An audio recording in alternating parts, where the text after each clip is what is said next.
older than it's ever been. Ukraine's demographic imbalance exacerbated population decline. Demographic crisis is something you've likely heard of in the news when discussing most developed countries, from Japan and South Korea to the USA.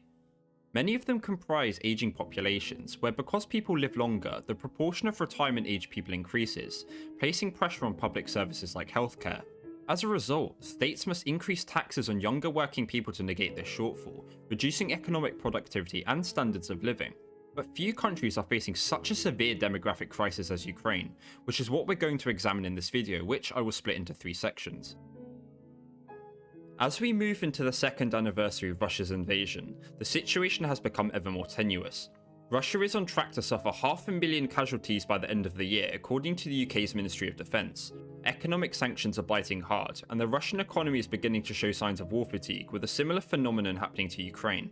Despite receiving Western weapons that were meant to shatter Russia's defensive lines, the summer counteroffensive last year fell short of expectations, to say the least. In fact, the advances Ukraine made were similar to those made on the Western Front in World War I. And with much of the focus on the war's short-term impacts, it's becoming increasingly important to shed light on the long-term repercussions. A combination of refugees, casualties of war, and child abductions poses an existential threat to the country, one that will persist for far longer than Russia's bloodshed. To fully contextualize Ukraine's demographic crisis, we need to go back in time.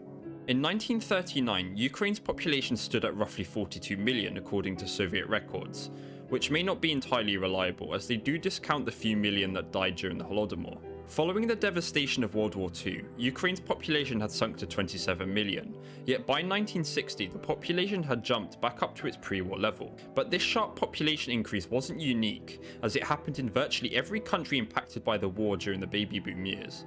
Following the collapse of the USSR in 1991, Ukraine's population stood at 52 million. As most post-Soviet states struggled to transition to a market economy, Ukraine experienced hyperinflation, and as a result, more than 2.5 million people had emigrated by 2004. The 2000s weren't easy on Ukraine either, as corruption and oligarchism became firmly entrenched within its political framework. But everything changed in 2014.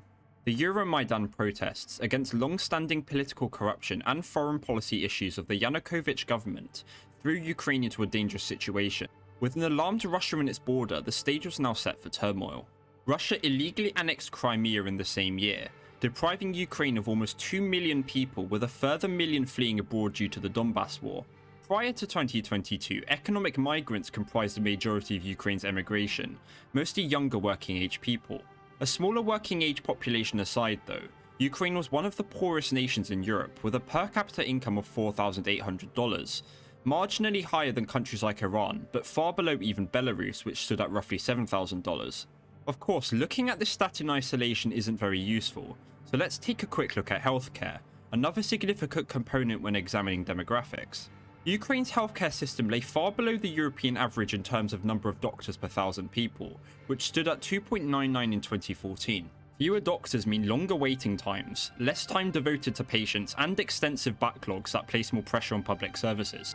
With these facts, it becomes easier to understand why Ukraine had a low pre-war fertility, and by extension an aging population, but chalk in Russia's invasion and the numbers become worrying.